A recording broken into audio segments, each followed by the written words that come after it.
Bom dia, Graça. Bom dia, Samila. Como é que vocês estão? Carla, irmã Zilda, bom dia. Que Deus possa abençoar as nossas vidas, nos dando mais uma coisa. Que bom ter você aqui também. Que Deus abençoe nossos corações, que Ele abra os nossos corações. Eu acho que sim, abraço hoje. Eu acho que sim, minha irmã. A minha mãe também aqui entrou, Natália, minha irmã, a Milene. Que a paz de Cristo, que excede todo entendimento, seja derramada em nossos corações nesta manhã também. Estamos diante da palavra do Senhor, estamos diante do próprio Deus, porque se estamos diante da palavra dele, estamos diante do próprio Deus.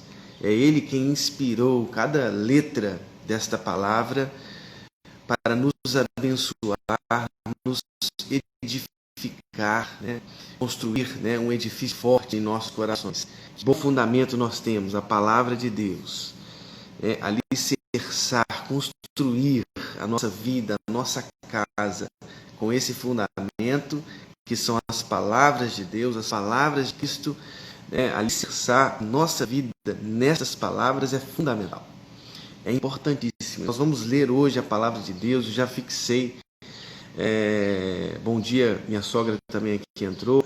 Marcos capítulo 12, do 1 ao 12. Nós vamos ler a palavra do Senhor e então vamos orar juntos, pedindo a Deus que Ele nos abençoe, abençoe as nossas vidas, os nossos corações.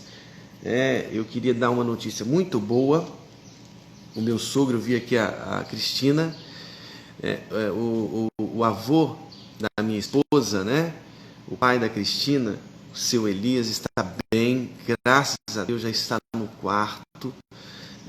Foi um momento muito difícil para a gente aqui, para todos nós, mas agora a gente está colhendo, graças a Deus, as alegrias do cuidado de Deus na vida do seu Elias. Continuem orando por ele, pela vida do seu Elias, que é o avô da minha esposa, para que Deus dê a ele uma cura completa, total. Mas alegrem-se, alegrem-se comigo, alegrem-se com a minha família também, porque graças a Deus o seu Elias está muito bem, se recuperando muito bem, depois de momentos difíceis no hospital por causa do coronavírus. Bem, vamos lá juntos? Mas antes eu quero então ler o texto para você em Marcos capítulo 12, do 1 ao 12, diz assim a palavra do Senhor. Depois entrou Jesus a falar-lhes por parábola. Um homem plantou uma vinha, cercou-a de uma sebe, construiu um lagar, edificou uma torre, arrendou-a a uns lavradores e ausentou-se do país. No tempo da colheita, enviou um servo aos lavradores para que recebesse deles dos frutos da vinha. Eles, porém, o agarraram, espancaram e o despacharam vazio. De novo lhes enviou outro servo. A eles o esbordoaram na cabeça e o insultaram. Ainda outros lhes mandou e a este mataram. Muitos outros lhes enviou, dos quais espancaram uns e mataram outros. Restava-lhe ainda seu filho amado. A este lhes enviou por fim, dizendo: respeitarão a meu filho. Mas os tais lavradores disseram entre si: este é o herdeiro. Ora, vamos, matemo-lo, e a herança será nossa. E agarrando-o, mataram-no e o atiraram para fora da vinha. Que fará, pois, o dono da vinha? Virá, exterminará aqueles lavradores e passará a vinha a outros. Ainda não lestes esta escritura? A pedra que os construtores rejeitaram, essa veio a ser a pedra angular. Isto procede do Senhor, e é maravilhoso aos nossos olhos. E procuravam prendê-lo, mas temiam o povo, porque compreenderam que contra eles proferira esta parábola. Então, desistindo, retiraram-se. Vamos falar com Deus? Vamos orar, colocar as nossas vidas diante do Senhor, pedir a Ele que Ele nos abençoe. Também nos lembramos aqui neste momento, né, da situação em Manaus, como está triste ali, para que Deus possa abençoar aquela terra, o norte do nosso país, derramando graça sobre aquela terra em nome de Jesus. Vamos orar por isso? Senhor, muito obrigado, Deus, por esta palavra. Muito obrigado, Deus, porque nós sabemos que ela é alimento para os nossos corações. Deus, nós não queremos ser lavradores maus que rejeitam os teus profetas, que rejeitam o teu Filho amado. Nós queremos ser, Deus, corações frutíferos, solos frutíferos, que acolhem as sementes da tua palavra, que acolhem a palavra encarnada, o teu Filho Jesus. Senhor, colocamos as nossas vidas diante do Senhor, colocamos, ó Deus, a nossa alegria de ver, Deus, o seu Elias quase que completamente recuperado e pedindo a Deus que a cura seja completa em nome de Jesus, Senhor. Também quero lembrar neste momento com os meus irmãos e irmãs aqui, pelo norte do nosso país, pela cidade de Manaus, que tem sofrido tanto. Deus, nós te pedimos que o Senhor desça com provisão, com consolo naquela terra, com curas naquela terra, Senhor, no nome de Jesus. Nós te pedimos, ó Deus, que o Senhor renove as forças, ó Deus, daquela terra. Pedimos, Deus, a graça em nome de Jesus sobre aquela terra. Amém e amém. Bem, vamos então pensar um pouco esta palavra. Eu não sei se vocês se lembram, mas vale recordar, é sempre importante, né? Recordar as perguntas que o Sinédrio, essa alta instituição judaica, a alta corte daquele país, os principais sacerdotes, escribas, anciãos, quais foram as perguntas que eles, estes sacerdotes, anciãos, escribas, fizeram a Jesus?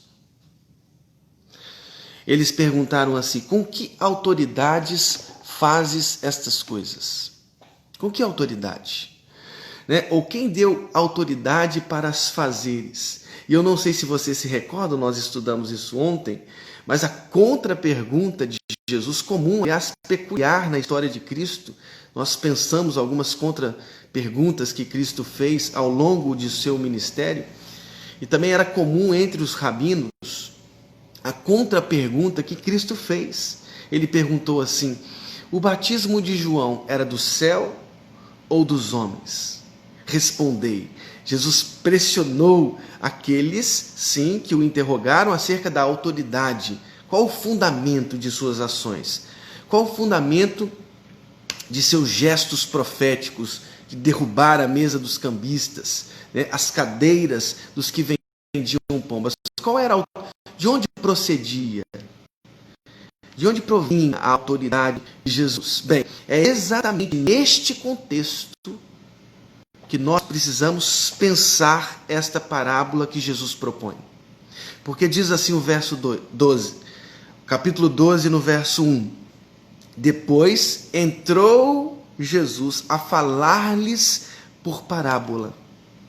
Então é nessa ambiência das perguntas do Sinédrio e da contra-pergunta de Jesus que nós precisamos pensar esta parábola proposta por Jesus. Aliás, que parábola!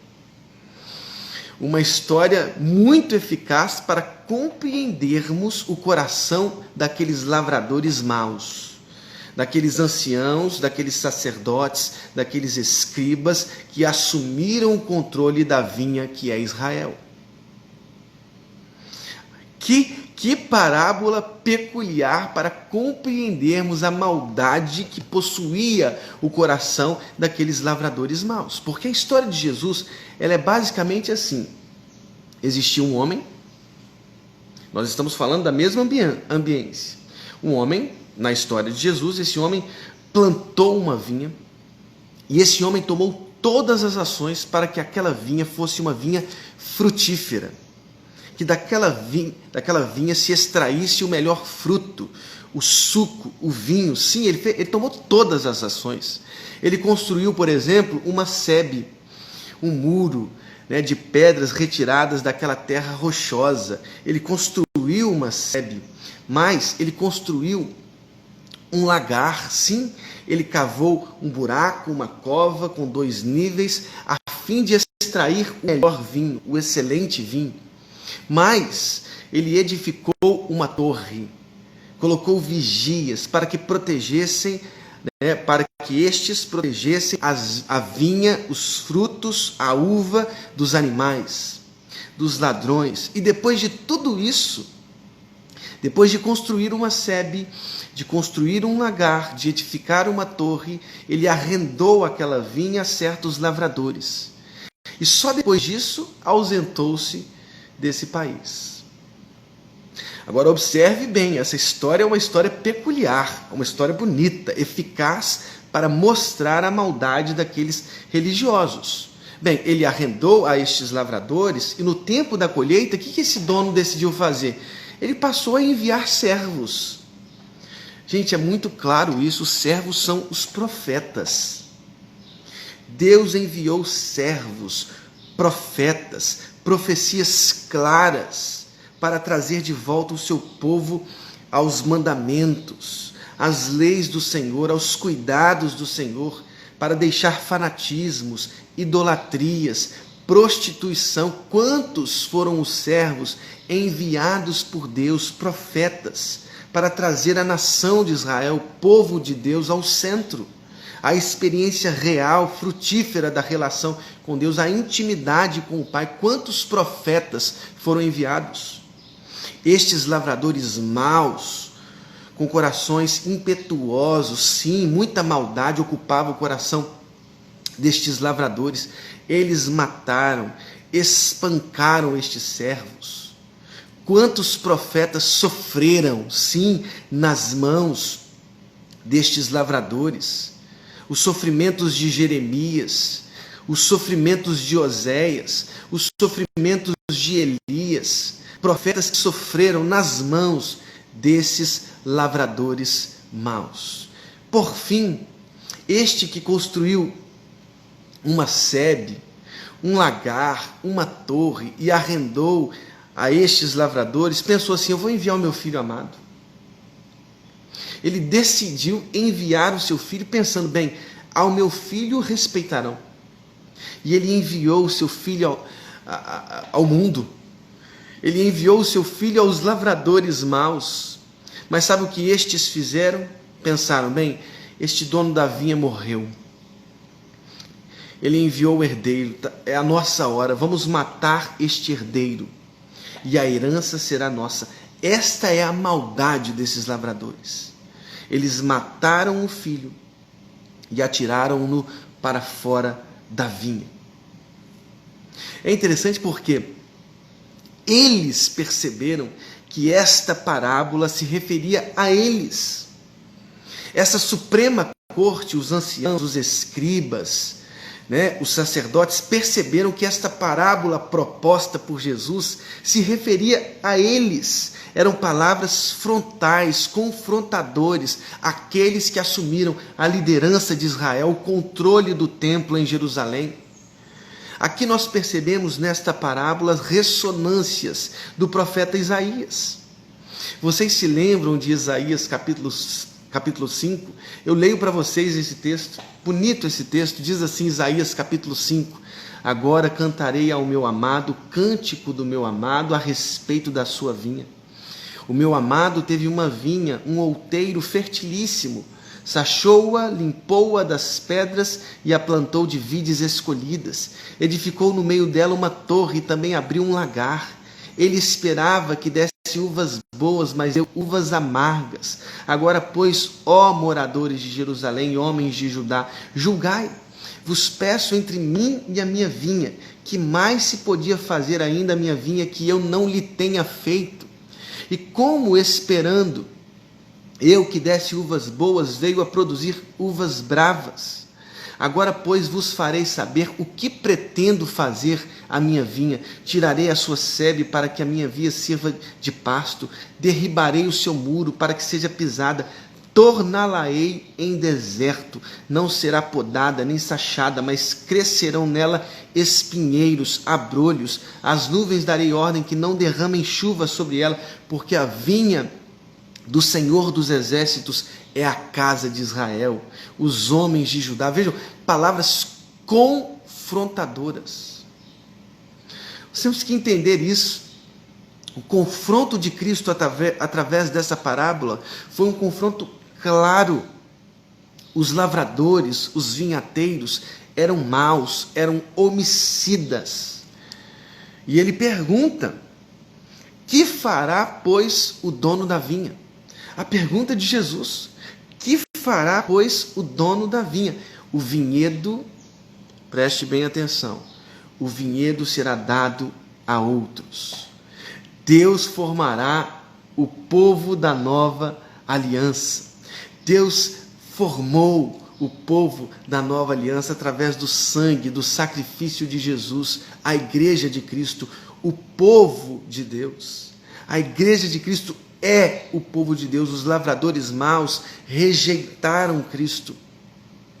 Aliás, essa é uma outra metáfora, que esta parábola que propõe, a metáfora da pedra que os construtores rejeitaram. Nós vamos pensar um pouco ela, mas veja, Romanos 11, o texto de Romanos 9, 10 e 11 mostra exatamente isso. Deus enxertou ramos antinaturais e arrancou os ramos naturais. Nós temos que entender, sim, a justiça de Deus, o juízo de Deus sobre aqueles que rejeitam, sim, suas palavras, seus profetas, seu Filho amado. Há consequências para a rejeição da pedra angular. Há consequência para aqueles que rejeitam o Cordeiro, rejeitam os profetas, rejeitam as palavras de Deus, rejeitam o seu Filho amado enviado. Leia depois Romanos 9, 10, 11, a seriedade da rejeição de Deus em Israel, por Israel. Aliás, há salvação para Israel, porque o texto de Romanos 9, 10 e 11 diz claramente: todo Israel será salvo. Há uma esperança para aqueles, inclusive, que rejeitaram o Messias. Os ramos antinaturais foram enxertados, eles não podem ter orgulho por isso.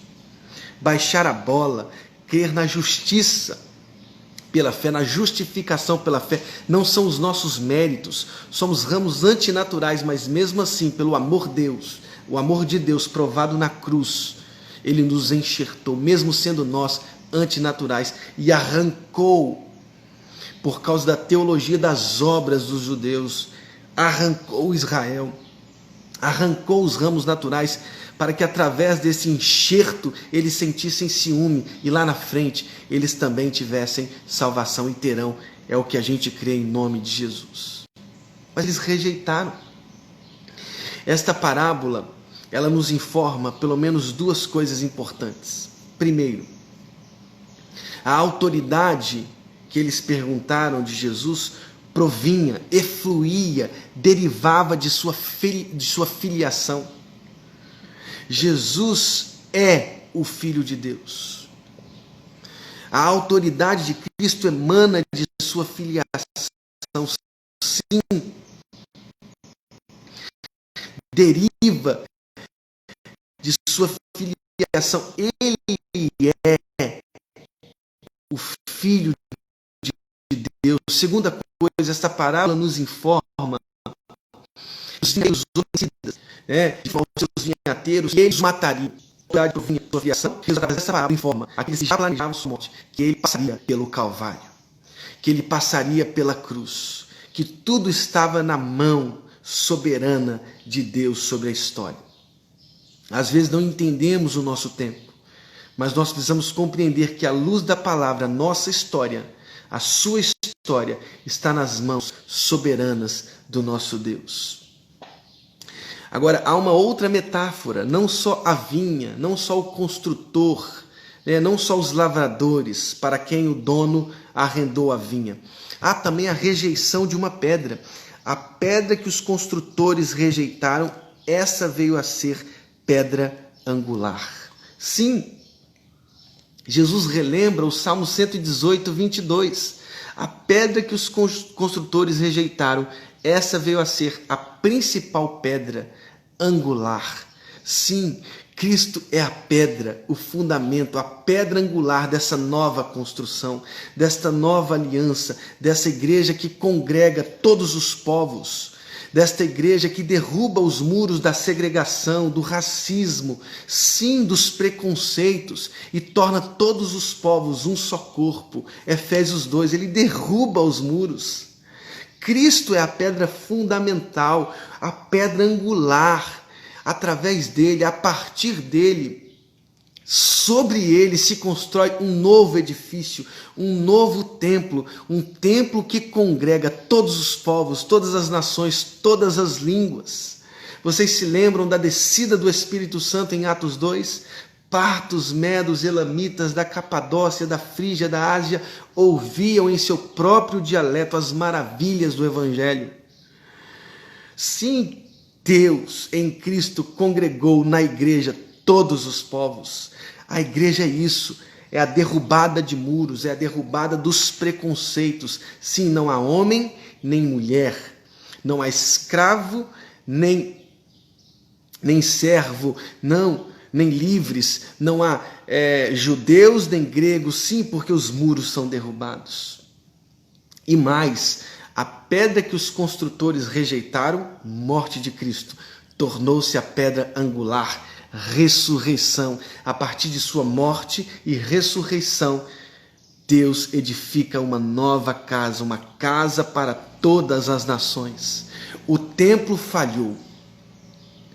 O templo se tornou um covil de salteadores.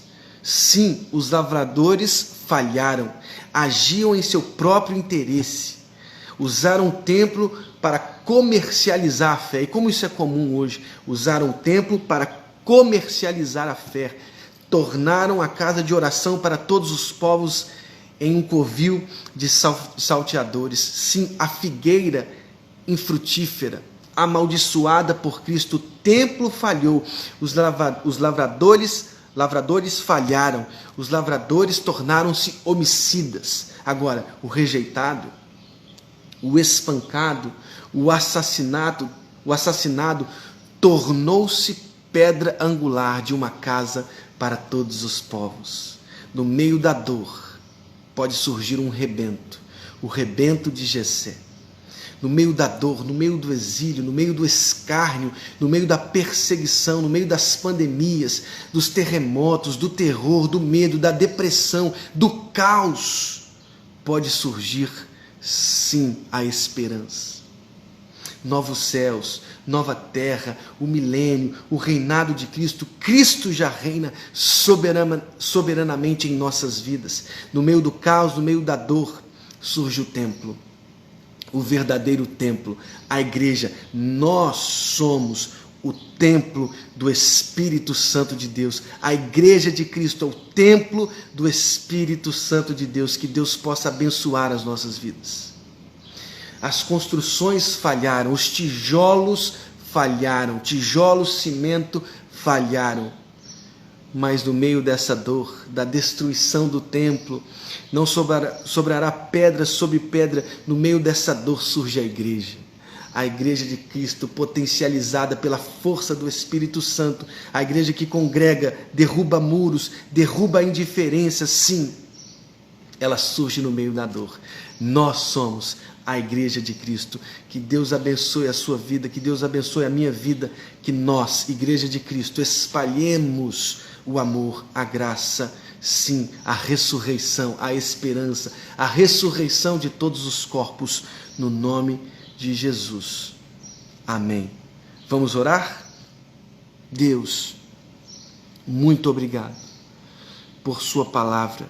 Muito obrigado, ó Deus, porque o Senhor tem nos abençoado tanto. Muito obrigado, ó Deus, porque o Senhor tem derramado tua cura. Queremos colocar aqui diante do Senhor, ó Deus, o norte do nosso país, a cidade de Manaus, aquela terra tão frutífera, tão abençoada. Deus, que o Senhor derrame sobre aquela terra cura. Aquela capital, Senhor, tem sofrido tanta dor. a falta de oxigênio, Deus envia oxigênio para aquela terra. Envia cura total para aquela terra. Nós te pedimos, em nome de Jesus, que as nossas autoridades caiam em si. Deus, em nome de Jesus, nós oramos pelas autoridades do nosso país, que essas autoridades se arrependam no pó, na cinza, e se tornem filhos, filhas do Senhor. Que o Evangelho penetre em nossas autoridades, porque, Deus, nós precisamos da graça do Senhor, do Teu Evangelho, penetrando, Senhor, nessas instâncias, nessas instituições. Quanta angústia, Deus, que o nosso povo ali em Manaus, o nosso povo, receba do Senhor, ó Deus, consolo, refrigério, oxigênio, cura, em nome de Jesus. Amém. Que Deus abençoe a sua vida, que Deus abençoe o seu coração. É isso mesmo, Beth, em nome de Jesus. Ontem minha mãe e meu pai me falaram que tinha um missionário aqui entre nós, e eu não percebi. Se você sabe quem é esse missionário, por favor, me mande uma mensagem, eu queria conversar com ele. Ele é uma bênção, eu preciso conversar com ele. Ele falou que trabalha, né, com crianças nas Filipinas. Nós precisamos conhecer um pouco a história desse missionário. Se você conhece a história desse missionário, por favor, envie para mim uma mensagem em nome de Jesus, tá bom? Que Deus abençoe o seu coração, um excelente dia, até segunda-feira. Segunda-feira a gente recomeça aqui, né? De segunda a sexta, né? Segunda a sexta, às 7 horas da manhã. Que Deus abençoe o seu coração, no nome de Jesus. Amém.